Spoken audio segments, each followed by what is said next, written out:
Hello, everyone. Welcome back to Natty Wonders. I'm Jeremy, And I'm Bryant. and you're listening to Natty Wonders, the podcast show where we take nerdy topics and gym rat culture and we mix the two best hobbies together for some weird Frankenstein amalgamation of a hobby. Um, ha- let's just jump right into it. Bryant, how have you been? We haven't recorded in a while. I know it's been a long time. Yeah, I've been great. I've just been out of town for a little while, just trying to take a break from school and just kind of catch up on life. Dang, so where'd you go? I actually traveled to Greece over the last couple weeks. Yo, Yeah, Greece. it was kind of awesome. Yo, dude, what'd you see there?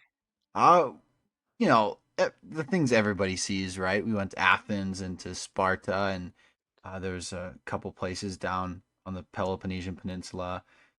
Delphi, and we flew out to Santorini and Crete, just trying to see a whole lot of things and learning about the history and seeing where a lot of important things in history happened. You know, King Leonidas and the birth of democracy and all these amazing things that we have now because of Greece and what happened there. Dang, that's actually really sick. I've also heard ancient Greece and like especially ancient Rome too. Like the people back then, they were just built like especially Sparta. They were jacked. Yeah, for sure, bro. Like there are these giant like statues everywhere, right? But just these Mhm. massive dudes, like just really built too. Like I would not have wanted to fight one of those guys back in the day. And before we get on like too big of a tangent, I just heard this today because I worked out legs today. Oh yeah.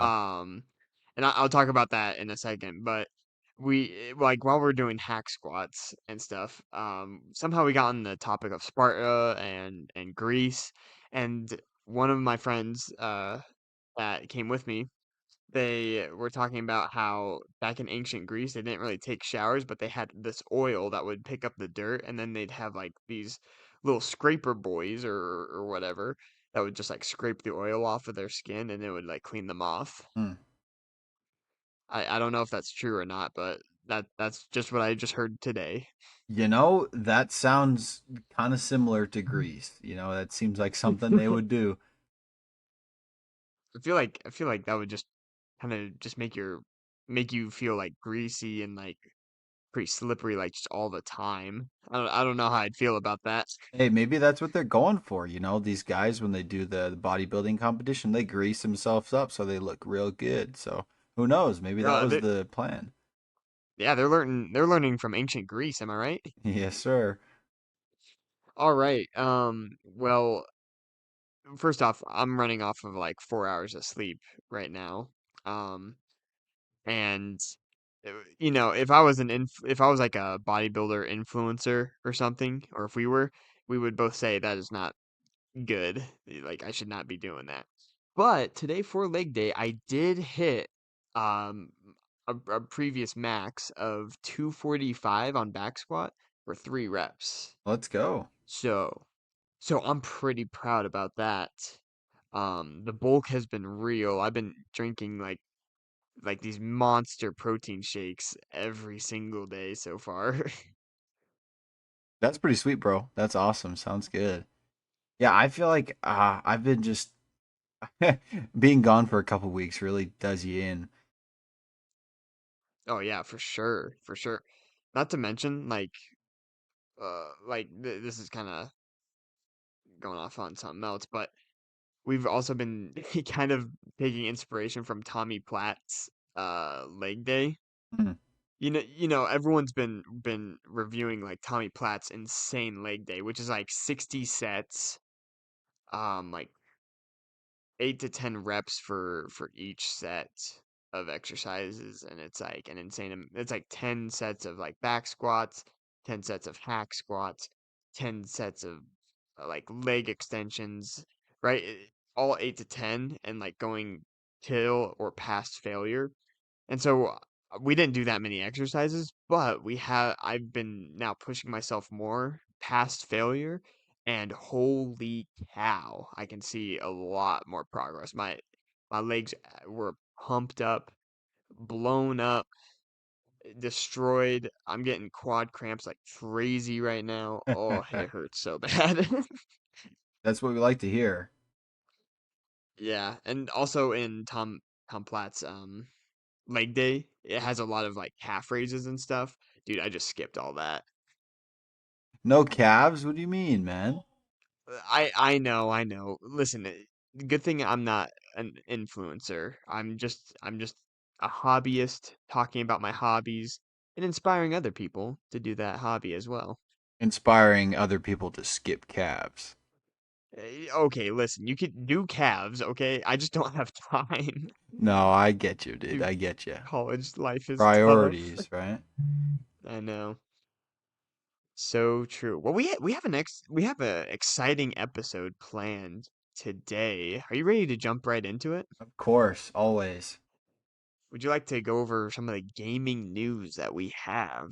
Yeah. So, uh, one of the biggest thing in gaming news right now is Breath of the Wild, Tears of the Kingdom.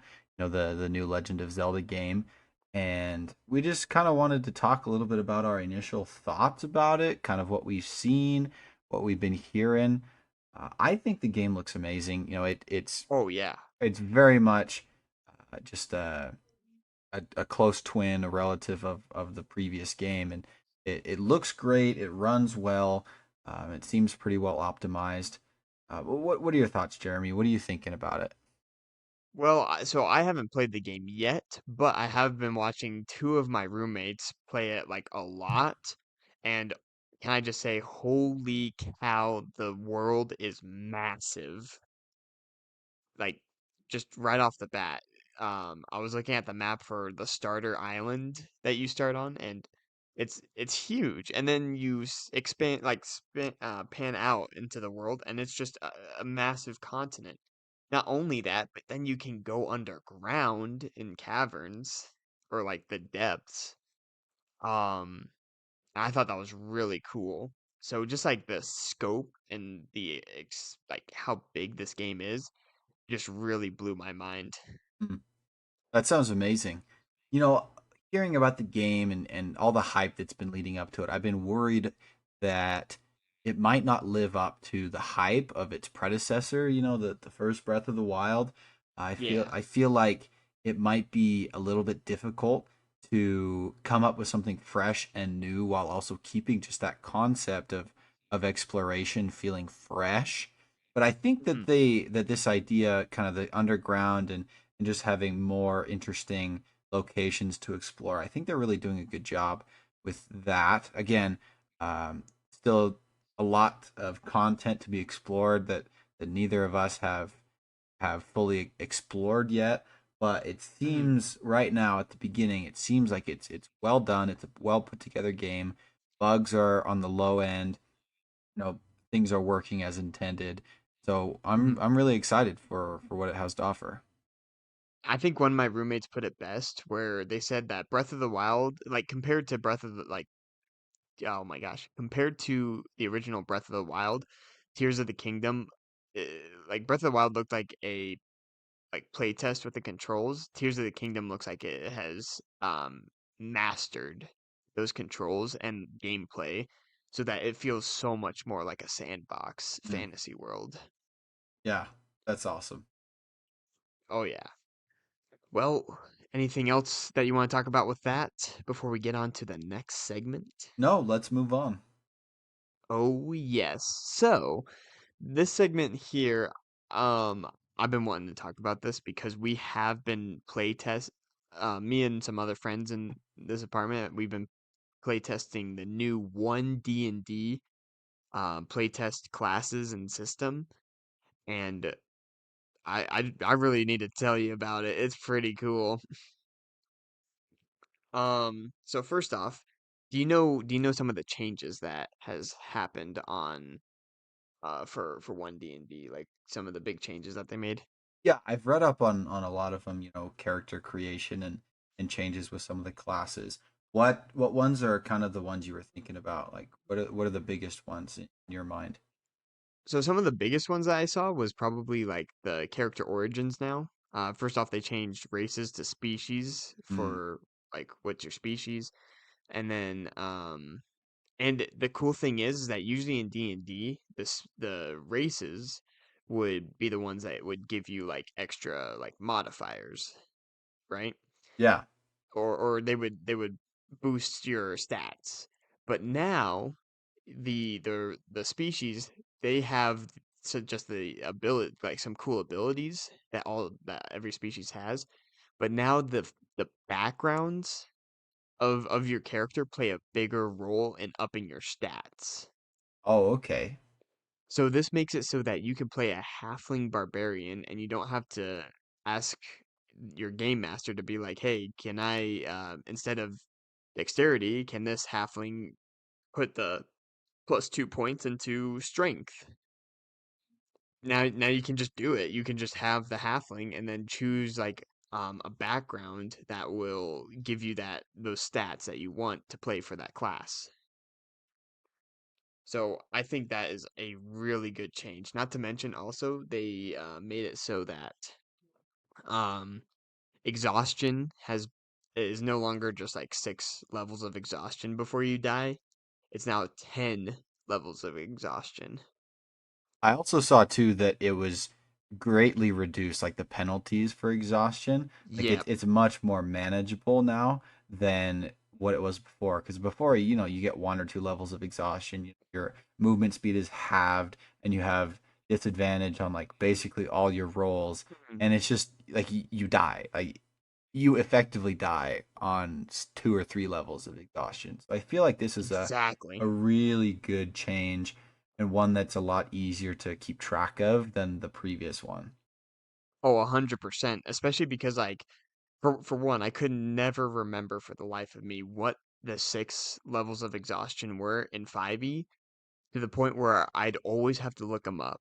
Yeah. And then and then like not to mention it was a death spiral after you reach a third level of exhaustion because the chances of surviving past like a third level of exhaustion is like so slim. If you have to make any more survival checks, if you're stuck out in the cold or heat, if your character's stuck out in the cold or heat, you're not going to survive it. You're Mm, done for. yeah. And now the 10 levels, if I remember correctly, it just adds it just subtracts like one From a one from all D20 your roll. rolls. Yeah. Yep. Until you get to 10. And then at that point, like that's probably a death spiral right there. Yeah. So I think that's really cool. Also, the feat level requirements. Have you looked up on that? I've only looked a little bit. I know that their intention was to make the feats a little bit more meaningful. Like some of the Hmm. feats in 5e, they're amazing for level 1, but they kind of fall off as they get higher up in levels, like magic initiate and things like that, where Yep. you can get a couple cantrips or things like that are great at first level, but or I guess third level, but Mhm. don't really hold water once you get to higher levels. So I really think that I don't know what the change is. I just hope that it's for the better, and that it really helps to make feats a little bit more meaningful as you get higher up in level. Exactly. I think you're exactly right. Especially with the feat level requirements, especially because like in 5e, the best race that you could play is variant human because you get an automatic feat of your choice. Yeah. But like now, there's no more ability score improvements in OneD&D. Mm, All of the ability score improvements are with the feats. And when you hit a certain level, you get a feat. You get to just choose a feat.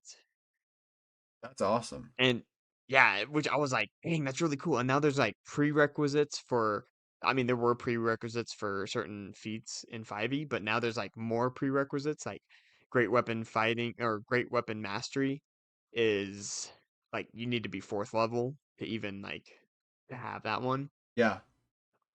Which I was like, wow, this is a cooler leveling system, and I feel like it makes characters a little more unique in the fact that oh, I get to choose this option or this option, and I can make a build around this character now. It's not just like, okay, I'm a fighter, and therefore I just hit stuff. Yeah. But now you Speaking can have like a specific build. Sorry, speaking go ahead. of fighters as well, I was reading that they've changed a little bit about what fighters do, like how they attack, and about different weapon attack styles. Have you Uh-huh. read up on that? What can you tell me about that? Yeah, so in my group, I have so this is gonna come in handy real quick or be important. I have a paladin, a fighter, and a warlock. The paladin's an ardling, which is a new species in OneD&D. They got rid of tabaxi, and so it's like an ardling is just a celestial like furry essentially. But it's a really cool race or species. And then there's the human fighter, which humans actually got really cool. Now after a long rest, humans just get a point of inspiration. Wow, all right. So it's like, oh wow, cool. Like I never have to give him inspiration now, which kind of sucks, but I don't know. Hmm. And then there's a tiefling warlock. These are going to come in hand they're going to be important later. But yeah, the fighter is like super good. There's now a certain weapon mastery things or weapon mastery tags for each weapon now. Hmm. So he was using a great sword and he had a nick ability. The tag was nick on it. And pretty much if he attacked someone and he missed, then it does like his his strength modifier worth of damage to whatever he was intending to hit, which in this case it was 3 points of damage, which Oh, is like really that's still pretty good. that's great for a miss. Oh yeah, and then there's like for hand crossbows especially, there's I think it's called Vex. So pretty much they if you shoot someone with your hand crossbow and you have the mastery in the crossbow, you then get advantage on your next attack against that creature. That's awesome. So yeah, it's like you can target people out. Like this is what he was doing. From afar, he'd target them out with the hand crossbow and then come in with the great sword, get advantage, most likely hit. Not to mention he can reroll ones and twos on his D6 roll. So he's always like hitting like some pretty high end damage each time. And it's like overall a really good build. That's sweet. And he also was able to pick up a giant slayer as well, so we'll see Awesome. what's gonna happen there. That's so cool. I'm really happy that they've been tackling the fighter because I feel like in 5e, all of the fighters were exactly the same unless you picked Eldritch Knight and then you could get a couple like spells. But that was pretty much it for Hmm. like standard vanilla game fighters.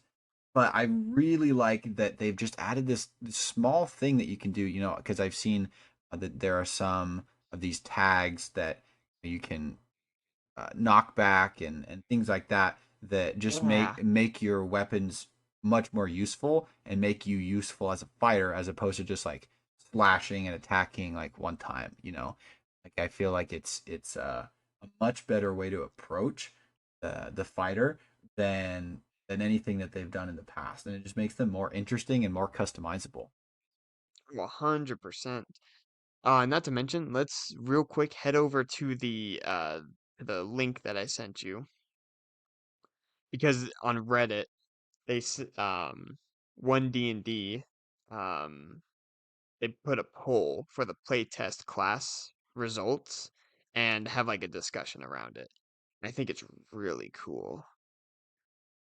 Okay, so we're here on the poll. We can see that you see where it says class, and then it has the list of classes, Yep, I and see it. then if people are satisfied, yeah. So take a look at that real quick and see like the percentage, um, and how people like the new classes. Hmm. Because right now it looks like the two beloved classes. is cleric and paladin Hmm. with some of the I think they have some really good changes that they gave them. Yeah, I think so. And it says that 79% of people are satisfied with clerics and 72% are satisfied with paladins. And the amount of people that agree with the direction on this poll is like about 85 and up for the two classes that they agree with where they're taking this class. I really think that's good. Like cleric and paladin, those are two of the classes that they're very important. They're very good, but I feel like sometimes we can get railroaded into the classic paladin or the classic cleric that Yeah. it's just one. It's like a very straight line. There's not a lot of progression. So I'm glad that people are really enjoying the changes that are being made and that they're Mhm. satisfied with the updates to it. I'm excited to see what that brings. Oh yeah. So like especially with clerics already in 5e just being I feel like they're really powerful already. Yeah. Um and we could do another episode on like why clerics are super busted. Um but I think that's really cool. I think hopefully that'll make people want to play more clerics or make them simpler so that newer players can understand that they're not just like healers, but like they are like they can do a lot of utility stuff. I've also noticed how in tier 2, like for trending, ranger and sorcerer have both gotten a huge like increase in love. Like at 62%, the ranger 62% of people said that they're satisfied with the new changes for the ranger, and 89% said that they agree with the direction that they're changing the ranger and sorcerer. I'm really excited to see what happens with the Ranger. I feel like the Ranger's been slept on as in the vanilla game at least. It's been getting better with, Tasha's Cauldron and Mhm. Xanathars and all of those additional subclasses, but it still just kind of falls flat for me sometimes. So I'm hoping that these new changes will help to bring the Ranger kind of back into the limelight, make it more of a viable class for more than just tracking and monster slaying. Exactly. Yeah, because I'm also playing a sorcerer in another campaign, and dude, I never realized how crappy sorcerers are. Yeah, Like I should have gone a warlock. they're very difficult to make work. I feel like they just have a very limited pool of spells, Mhm. and just their the mechanics of their spell casting are just a little confusing, and Mhm. they definitely it, it's much less straightforward than the wizard, and so it leads to a lot of confusion, and maybe you might back yourself into a corner, not being able to save your spells enough or not be able to use strong enough spells when you need Yeah. them. Yeah, like you could do some explosive stuff with meta magic, but like just the amount of spells is just not enough. Like I feel like you need to definitely like wizard is like yeah, it has like the most spells, and then warlock they get like explosive cantrips, so they can keep up with like other spellcasters. Sorcerers they just don't get enough of either, and the meta magic I feel like yeah it's good, but it doesn't really keep up at higher levels, especially. Yeah. Uh, I from what I've been Um, reading though, the sorcerer they're getting more spells, the more ability to use spells, and they're also getting like an expanded spell pool, which just seems like it will be very nice for sorcerers. Like hopefully they'll go for something a little more unique as well. Because I feel like a lot of the sorcerer spells are just wizard spells or warlock spells that get thrown on exactly, into the sorcerer spell list. And so I hope that they do something to make the sorcerer really stand out and not just be like a B tier. exactly. And then moving on, we also have barbarian got a big buff as well. Oh my gosh, barbarians are sick in 1D&D now. Hmm. Especially the berserker, it got a big change now as well with its frenzy ability. Right. Hasn't it changed so that we no longer have to take damage to continue frenzying? Or no, you don't take a point of exhaustion. Oh, okay. It now just like it now synergizes with when you're raging, and it just like blows up your rage even more. Hmm. And I don't think you don't really take any like penalties from it. Plus, the raids last for 10 minutes now, doesn't it? Instead of a minute. Y- I think so, yeah. That'll be really Yeah, and nice. not to mention Barbarian also has like the highest percentage of people agreeing with the direction that OneD&D takes the Barbarian. Yeah, I think So, people are really going to be excited about that. Just barbarians are amazing and they're so good, but you get into an encounter or a dungeon with several encounters and you used up all of your rages and you're not able to continue fighting when you get to the boss or farther mhm. along in the dungeon. So I'm glad that they're kind of changing things a little bit, making it a little bit more accessible and able to actually hold water in a fight. Exactly. Not to mention, like you mentioned this with the fighter, but like barbarians were also pretty flat, I felt like as well. Yeah. Like even with the cool subclasses that Xanathar's and Tasha's was given us, like there's only like so many ways you could play a barbarian. Yeah, it But basically come down to I would like to rage, and then that would basically be your turn. exactly. Exactly. But then let's go down farther the list. A lot of people weren't really satisfied with the fighter, but apparently they agree with the direction that they take it. But let's skip that. We're going to Warlock. Um, Warlock got absolutely neutered in OneD&D. I kid you not. They cut off the testicles of the Warlock. That's so sad because I feel like the warlock was already kind of no, they were strong. You could play strong warlock, but you Hmm. had to really like focus and know what you were doing. Like it was a more difficult class to play already. And I, Yeah, from what I've seen, they've turning the warlock more into a half caster, right? They're they're exactly. they're really kind of gutting the whole purpose of what a warlock is supposed to be. Hmm. Yeah, and like the Warlock in my campaign, like she could have done I in my opinion, I feel like she could have done like better like a build. Um she's not too new to the game by any standard, but like I feel like she could have added some made it better by her build for building the character. But I feel like just the Warlock just isn't that good anymore. Hmm. Um especially just because I don't know how to describe it, but like she's just not doing enough damage to anything. Like every combat, she gets like hit and just goes down, while the paladin and fighter are just tanking everything, doing all the damage. It actually makes a pretty fun like role playing like scenario when her character is like out in the middle of like the airship getting attacked by herself, and then the paladin and fighter are just mowing down all kinds of enemies in the on the airship, and they're like, "Wait, where's the character at? Where's the warlock?"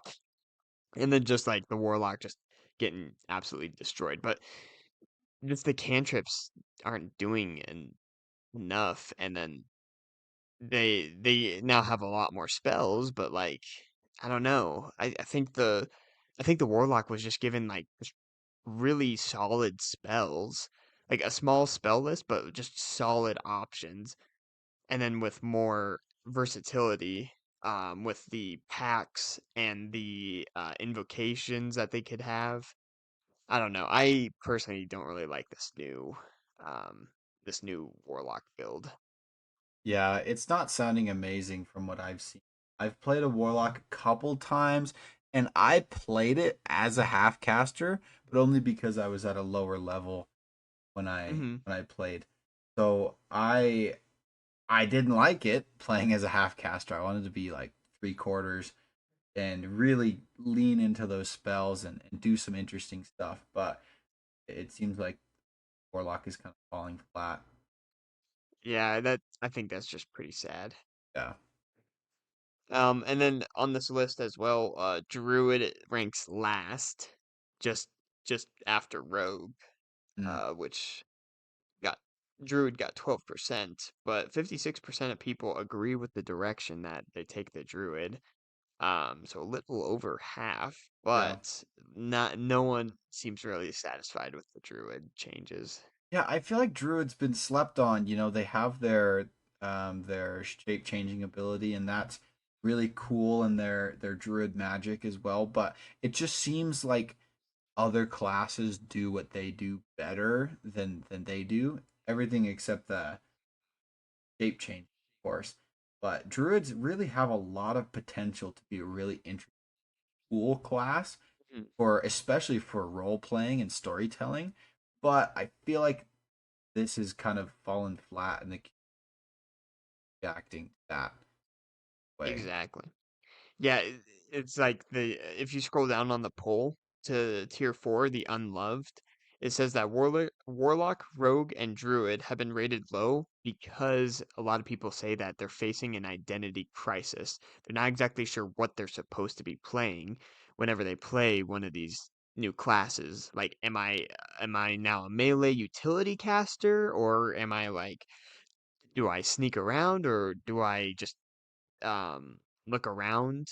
Am I here to scout or do tons of damage? Do um I don't know, am I a melee caster or a or should I be shooting stuff from afar?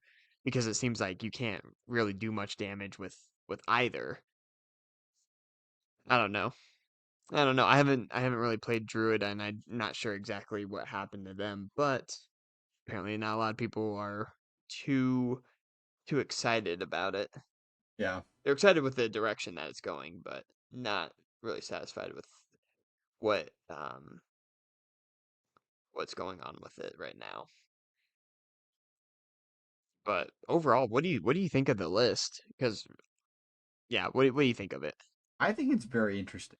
I feel like you know, obviously the ones kind of sitting square in the middle are ones that, you know, expected their small changes or changes that were received with, and I'm happy to see the cleric and paladin at the top and the ranger as well.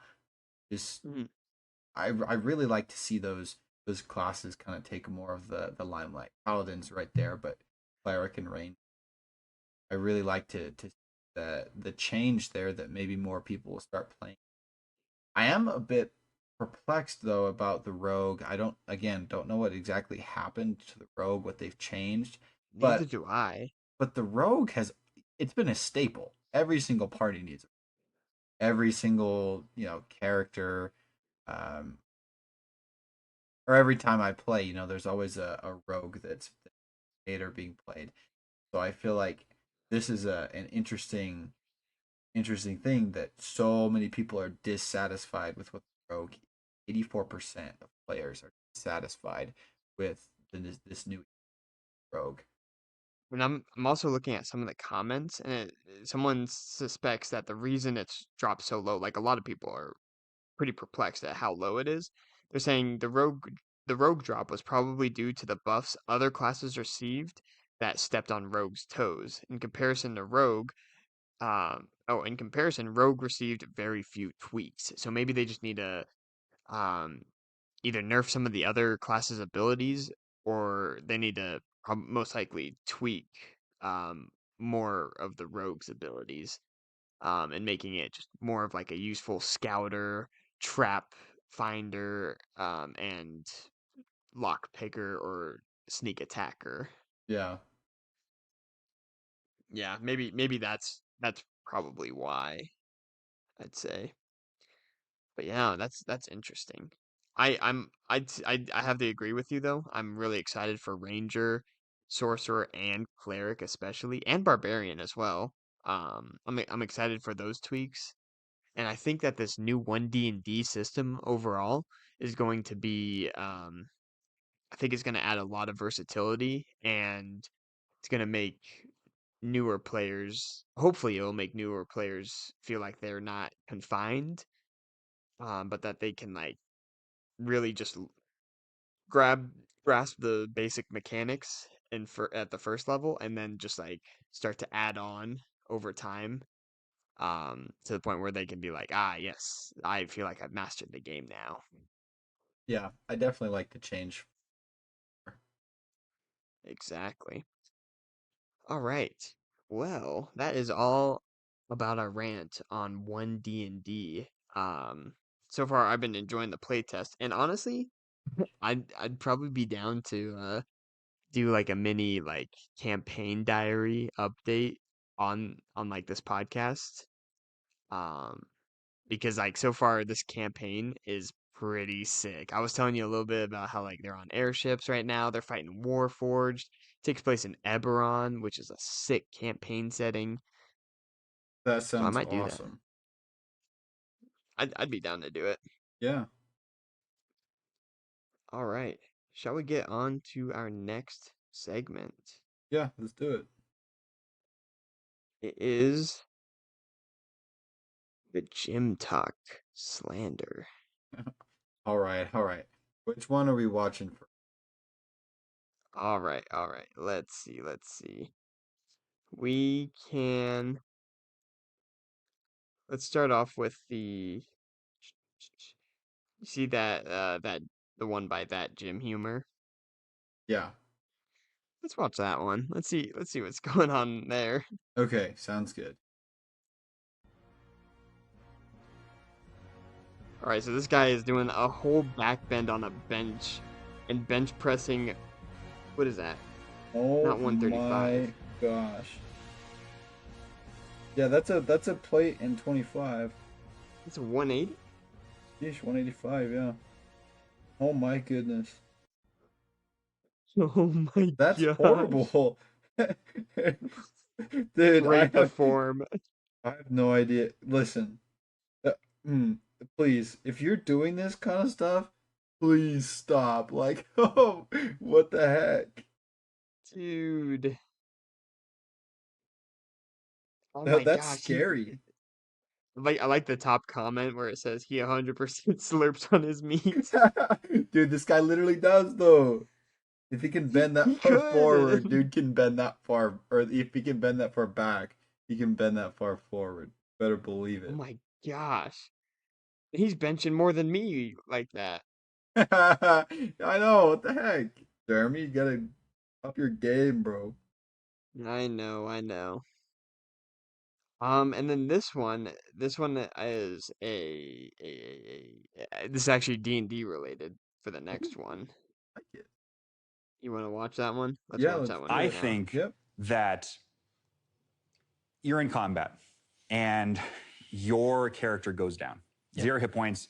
You're at, things are looking rough for the party. But maybe your barbarian, your wizard, your cleric are feeling like, okay, it's, just went down. You got 3 turns before we're, two turns until we're worried about anything. Well, I think, when you are rolling death saves, that should be one of the most climactic points of a D&D session. But most people consider, okay, we have some time to worry about that. That's why I think I bring to the table that death saves should be a private roll between the player and the DM behind a screen. That way, nobody knows. You can try to read the player's reaction, but I think Oh, nobody knows if You that know, was a I think I 19 or once if it was a told you about 1. this. If you have 1 turn before there's a I think possible you death in did. your party, it really brings some tension to the table that you don't really get when you see somebody, okay, I rolled a 12 and I rolled a 15. I'm probably going to get up, in the next couple turns. You don't need to really worry about me.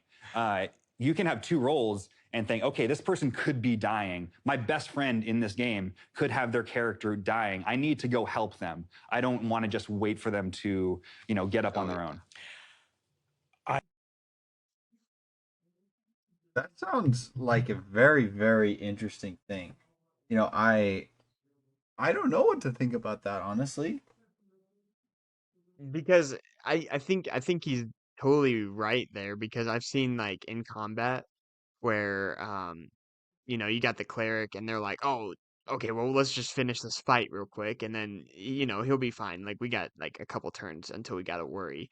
And if they roll in that one, then I'll just run over there and probably risk my life, like you know. Yeah. But if you do it behind the screen, and maybe even have like the player who's down roll it behind the screen, and they can't make a face, they can't say anything. If like they're gonna make a face, they always have to have a worried face, even if they roll a nat 20, like and they're back up, they still have to keep that worried facade up Yeah. Or until even it's if revealed. it's just a roll that the DM makes as well. Hmm. That way there's no way for them to portray what they're thinking. I feel like that could be very interesting and very scary as well. Like I could make it more of a, like he was saying, like a tense moment, a serious moment. Oh yeah. Yeah, and not and here's the reason I'd probably have like the player roll it like with me behind the screen, is so that they know that because it gives them something to do. Yeah. Um, Yeah. Not to mention it would also make it know so that they know I'm not just holding back or fudging the roll for them. Hmm. Um, yeah, I think that would probably be like one of the better because I've heard that one before where you as a DM you just roll behind the screen and then they just have to trust you. But like for me, sometimes like I'll fudge a roll if like I'll roll and then I'll roll low and then I'll realize, wait, why did I need to roll that? I didn't. I could just have it happen Yeah. and then I just let it happen. Usually the only reason, the only times I'll fudge a roll is just to be like, wait, I didn't have to roll for that. Yeah. Exactly. But yeah, honestly, I think that would be a pretty good thing to implement. OneD&D, I suggest you add it. Take some notes. Take some notes from us. All right, well, I'm gonna start working on my back bend so that I can bench 185 backwards. Jeremy, please don't do that. Oh, my back's already destroyed. You know it. All right, well, do we have anything else that we want to talk about? I don't think so, Jeremy. I think we've covered it pretty well. Oh, yeah. Well, thank you guys so much for listening to Natty Wonders. Hope you guys enjoyed this episode, and yeah, we'll see you next time. Bye.